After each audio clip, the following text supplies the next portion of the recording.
स्वास्थ्य सबसे बड़ी संपत्ति होती है। नमस्कार, मैं आंचल लोखंडे और आप देख रहे हैं महान्यूज 7 का हेलो डॉक्टर ये विशेष प्रोग्राम।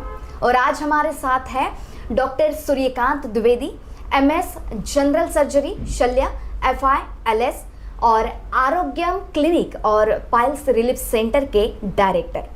नमस्ते सर, आपका स्वागत है बहुत।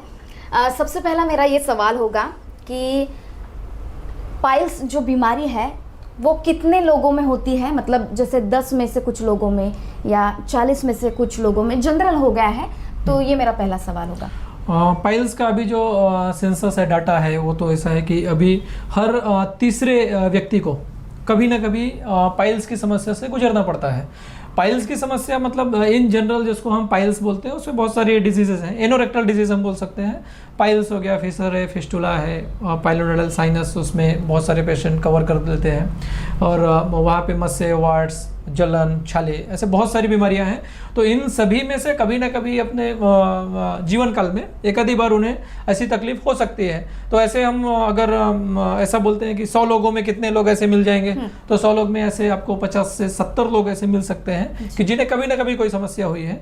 बहुत सारे तो नॉर्मली ठीक भी हो जाते हैं, 1 दिन 2 दिन हुआ तकलीफ और ठीक भी हो गए।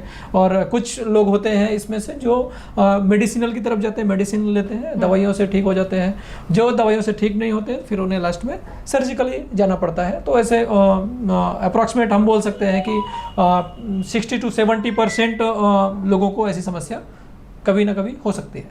क्या अभी की जो लाइफस्टाइल है, जीवन शैली है, उसके वजह से इसका प्रमाण बढ़ा है, या फिर ये गुदरोग की बीमारी है तो कुछ लोग छुपाते थे तो कुछ लोग अभी सामने आ रहे हैं, क्या है?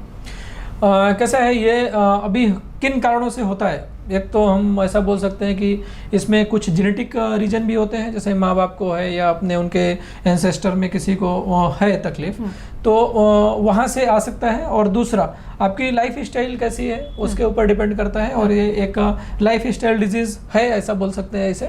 आपका जो जीवन शैली है, किस तरह से रहते हैं आप डाइजेशन कैसा है, आपका कॉन्स्टिपेशन वगैरह होता है क्या, उसके बाद में आपका डाइट कैसा है, आप मतलब इन जो फूड लेते हैं वो किस तरह का है। इससे भी आप हाई फाइबर लेते हैं, सब्जियां अच्छी मात्रा में है, फाइबर का इनटेक अच्छा है, लिक्विड्स अच्छी मात्रा में लेते हैं, कॉन्स्टिपेशन नहीं होता है, तो ये समस्या बहुत कम होती है, ना के बराबर हो जाती है।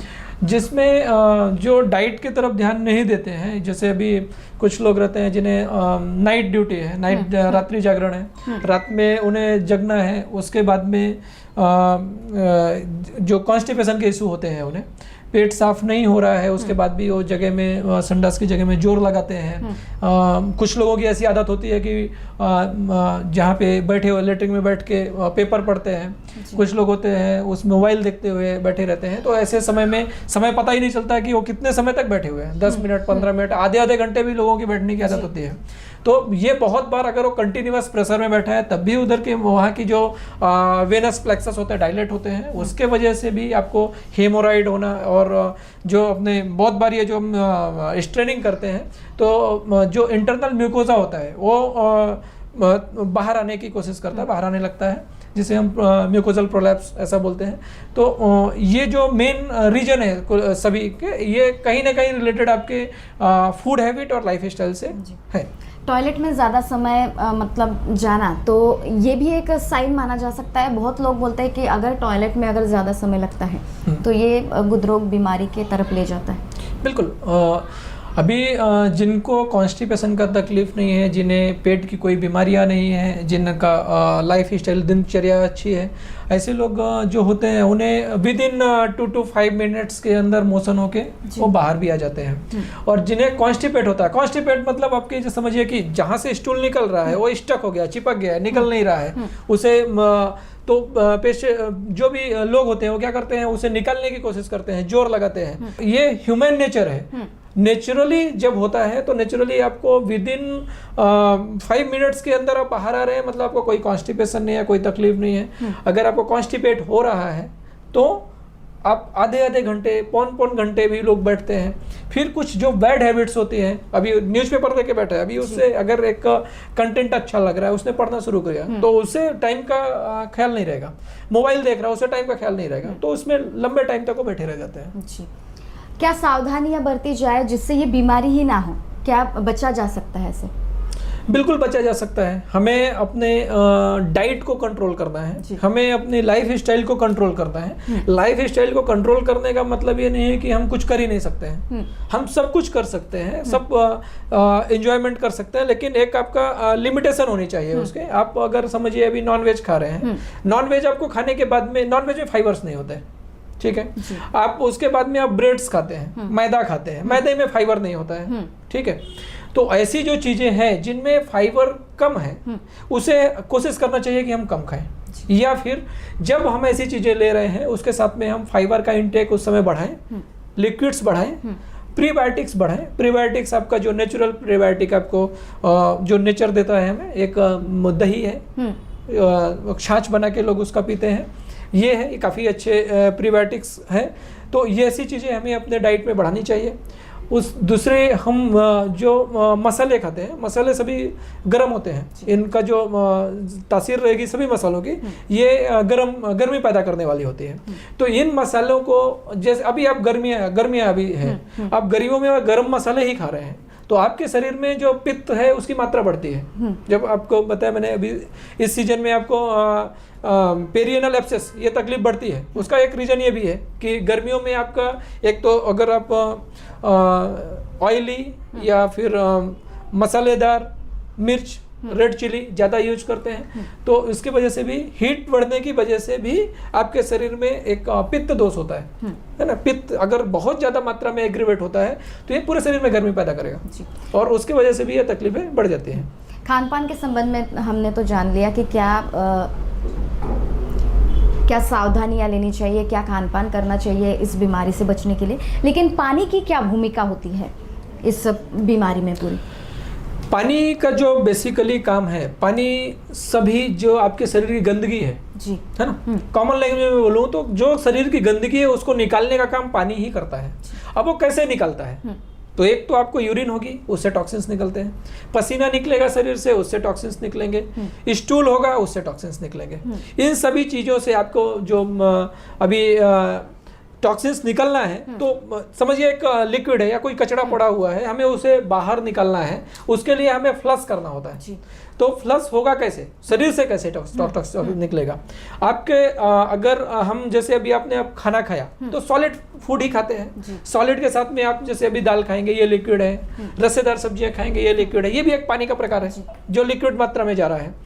तो ये जब पेट में आपके जाता है तो आप पेस्ट करके उसको डालते हैं, पेस्ट करने के बाद में वहाँ से आपके जो इंटेस्टाइन है, इंटेस्टाइन में जाने के बाद में ये जो उसके न्यूट्रिएंट्स होते हैं, यानी हमें खाना हम खाते हैं और शरीर से ब्लड निकलता है, तो ये खाना खाने से लेके शरीर में ब्लड बनने तक की जो प्रक्रिया है, ये पूरा जो अपना जीआई सिस्टम होता है, ये उसको एब्जॉर्ब करके रस बना के और फिर पूरे प्रोसेस होती है और ब्लड बनता है।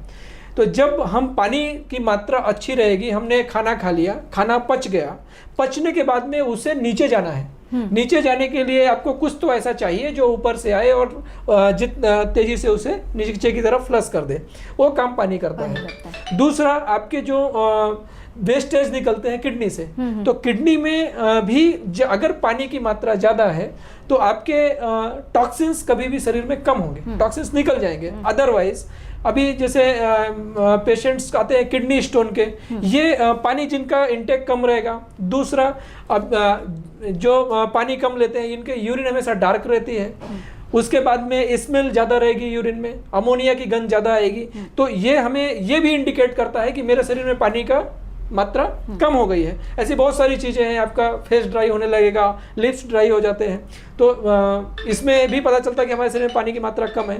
तो नेचुरली पानी कितना रोल करता है? पानी तो नियम ऐसा है कि जब आपको प्यास लगती है तब आप पानी लीजिए जी। एक स्वस्थ आदमी कितना लीटर मतलब पानी पीना चाहिए, और एक पाइल्स से पीड़ित या फिर गुदरोग से पीड़ित जो आदमी है उसने कितना पानी पीना चाहिए? ऐसा कहीं ऐसा कोई नियम नहीं है कि इस इंसान ने 2 लीटर पानी पीना चाहिए, इस इंसान ने 4 लीटर पानी पीना चाहिए। आपको प्यास जब लगती है तब आप पानी लीजिए, ठीक है। आपको जितनी प्यास लगती है उतना पानी लीजिए, जितना आपको जब लगता है कि डिहाइड्रेशन हो रहा है तब आप पानी ले सकते हैं। ऐसी कोई भी तकलीफ है, मतलब जितना आप नेचुरली जो करेंगे वो बेटर है। क्या लक्षण है इस बीमारी के? अभी जैसे पाइल्स की डिजीज़ है, इसमें आपको हर डिजीज़ के हिसाब से लक्षण मिलते हैं। तो जो कॉमन मिलता है आपको अभी जगह में चीरे पड़ना, दर्द होना, ब्लीडिंग होना, पस आना, वहाँ पे कुछ कड़कनेस फील होना, ये सभी लक्षण आपको अगर ऐसे कोई भी लक्षण दिखते हैं तो आपको एनोरेक्टल डॉक्टर्स के पास में जाके चेकअप कराना चाहिए। इलाज किस प्रकार का है? इलाज तो बहुत तरीके का होता है। अभी दवाइयाँ हैं, मेडिसिन का ट्रीटमेंट होता है, एक आपका लेजर ट्रीटमेंट होता है, उसके बाद में क्षार सूत्र ट्रीटमेंट होता है, ऑपरेशन होता है, क्षारकर्म ट्रीटमेंट होता है। तो ऐसे मल्टीपल ट्रीटमेंट्स हैं जिसके द्वारा हम उसे ट्रीट कर सकते हैं। डॉक्टर, कई लोग कंफ्यूज होते हैं और कई लोगों की ये भ्रांति है कि किसी भी प्रकार का इलाज करे, शस्त्रक्रिया करे, कुछ भी करे, लेकिन ये बीमारी ठीक नहीं होती। तो आप क्या बताएंगे कि ये बीमारी पूरी ख़त्म हो सकती है? जी बिल्कुल, ये भ्रांति लोगों की है कि ये फिर से हो जाएगा या फिर से तकलीफ देगा। तो ऐसी कंडीशन में आपको जब बीमारी कम है, बीमारी ज़्यादा बढ़ी नहीं है, उस समय तो आप आराम से इसे दवाइयों से ठीक कर सकते हैं। बीमारी अगर थोड़ा बढ़ गई है या फिर ऐसी सर्जिकल कंडीशन है तो उस समय आप किसी भी सर्जन के पास में जाके जो एनोरेक्टल में ट्रीटमेंट करते हैं उनके पास में जाके दिखा सकते हैं। और इसमें जब हम बोलते हैं कि ये ठीक नहीं होगा, क्या ऐसी कोई बीमारी नहीं जो ठीक नहीं होती है, ठीक सब होती हैं बीमारियां। उसमें दूसरा क्वेश्चन आता है कि ये फिर से रिकर होती है क्या? तो रिकर होने के लिए 100% में आपको जो रिकरेंस रेट है वो आपका कितना है? 5 to 7% रिकरेंस रेट है। तो 100 लोगों में से 94 लोग पूरी तरह से भी ठीक हो रहे हैं और जिन्हें दोबारा नहीं भी हो रहा है। और ऐसे कुछ लोग हैं जो डाइट फॉलो नहीं करते हैं या फिर उनका शेड्यूल अच्छा नहीं है, लाइफ स्टाइल अच्छी नहीं है, तो कभी कभार ये बीमारी रिकर हो सकती है। अगर रिकर होती है तो कंपलसरी नहीं कि फिर से ऑपरेशन होगा। अगर आप समय रहते डॉक्टर को दिखाते हैं तो ऐसी बहुत सारी मेडिसिन है जो सिर्फ दवाइयों से या फिर आपके डाइट से ही उसे इम्प्रूव कर सकते हैं या ठीक कर सकते हैं। कहा जा सकता है कि जड़ से इलाज हो सकता है? जी बिल्कुल। किस प्रकार से किया जा सकता है? अभी आपको मैंने बताया जितने भी तरीके हैं ये सब उसी के लिए हैं। और अगर सभी से नहीं सुधरता है तो लास्ट में लेजर सर्जरी है, ऑपरेशन, उससे तो हम समूल उसे नष्ट कर सकते हैं। क्या मैसेज देना चाहेंगे दर्शकों को और क्या सावधानियां बरतने के लिए कहेंगे? सावधानियां यही है कि आप अच्छा खाइए, स्वस्थ रहिए, अच्छी लाइफ जीजिए, लाइफ स्टाइल को इम्प्रूव करिए, थोड़ा मॉर्निंग वॉक करिए सुबह, इससे आपका हेल्थ अच्छा रहेगा। और हेल्थ अच्छा है तो सबसे बड़ा गेन है, हेल्थ इज़ वेल्थ। जी बिल्कुल। तो हेलो डॉक्टर के इस विशेष प्रोग्राम में हमारे साथ थे Arogyam clinic and piles relief centre के डॉक्टर सूर्यकांत द्विवेदी सर। और भी नए व्यक्तित्व से जुड़े रहने के लिए देखते रहिए महान्यूज़ 7। नमस्कार।